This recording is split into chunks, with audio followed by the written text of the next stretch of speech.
I had owned this camera before, but never actually got round to using it.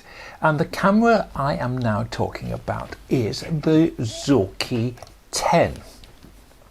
Zorki was a name which I know a lot of you will be familiar with, of a type of rangefinder camera which was made by the Russians between about 1939 actually, until as late as about 1890. And the common Zorkis are things like the Zorki 4 and the 4K in particular. But the name Zorki was also used for a couple of rangefinder cameras, including the one I'm looking at today. This is the Zorki 10, which was originally based on a Japanese Ricoh camera, a very stylish camera of the early 60s. This Russian copy came out in 1963-64, and it was manufactured until I think 1978. It's unique in many respects, one of them being it was the first known Russian automatic camera. The Zorki and the Feds had been a very sort of manual type camera. This was a compact camera. I say compact, it weighs a lot and it's not the smallest camera, but it was seen as a compact camera and it was seen as an automatic camera. It has some very interesting features. It's got, as you can see here, this selenium meter.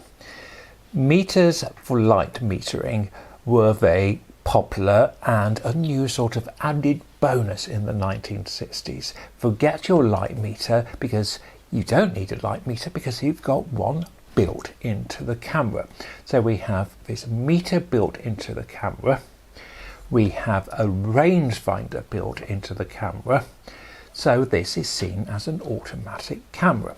We have on the side here a setting for manual apertures if you are using flash, or a red A for automatic, and for use outside we put it on automatic. Now quite often the meters on here on these cameras they just don't work any longer. Fortunately, this one that I picked up a few weeks ago at a camera meeting, at a Photographic Collectors Club meeting, I found this nice little working model. Well, it looked working. Let's see what happens later. So I picked this up for a relatively reasonable sum. So it's an all metal camera.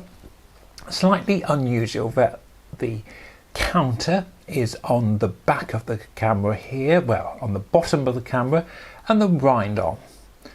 But the wind-on, if we again take our minds back and travel in time to 1964, other cameras like the Agfa and the Kodak, they had often a wind-on at the bottom, so that wasn't completely unusual. The shutter button is again a little unusual, that it's on the side of the lens and not on the top. We've got this very clean modernist design at the top. So we've got our shutter there and a wind-on here. So we need two hands to basically operate the camera, and it just feels to operate a little bit different than the normal camera. The viewfinder is quite large and bright, and we do have an indication of the meter in the viewfinder. We have a solitary needle which moves about according to the light. Yep, and I can see I've got movement there. If I cover up the lens, it moves. We've got a bright viewfinder, as I said, with some marks on to indicate where the view is. And that is basically, oh, there's a shoe for a flash. It's not a hot shoe. We would need a lead to plug into there. You might find this camera labelled as Zorki 11.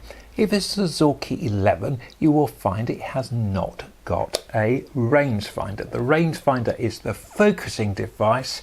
If I move the lens, it has a double image in the viewfinder. When those two images come together, then the image is in focus. So to open the camera, there's a catch at the bottom here. We see again this nice clean lines inside. Load the film manually, close it, wind on.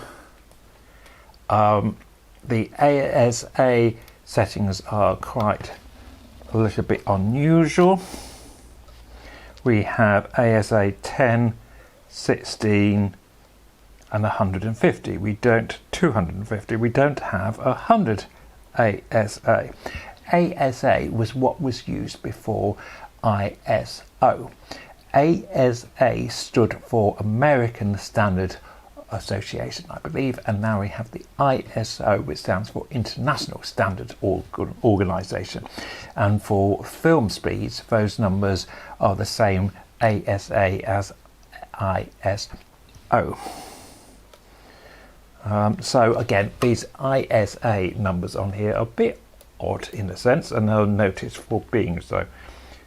Actually, I have now found 100 ASA. So we have, as I said, 40, 80, 100, then 160, and then 250. So it is an interesting range.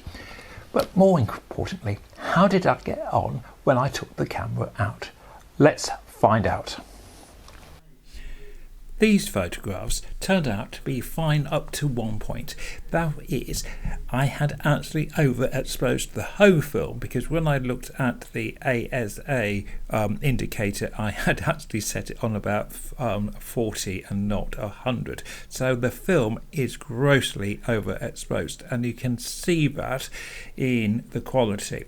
So we are having to sort of take that into consideration, and I've got fewer photos because so many were overexposed. However, they are fine. They are just overexposed. The sharpness is okay. It's constant. The camera appears to work. I think I will probably put in another film to have a go, but a very interesting camera. I'm not sure if it will be on my top bucket list, but if you find one, it's worth having a go. Thank you. Bye for now.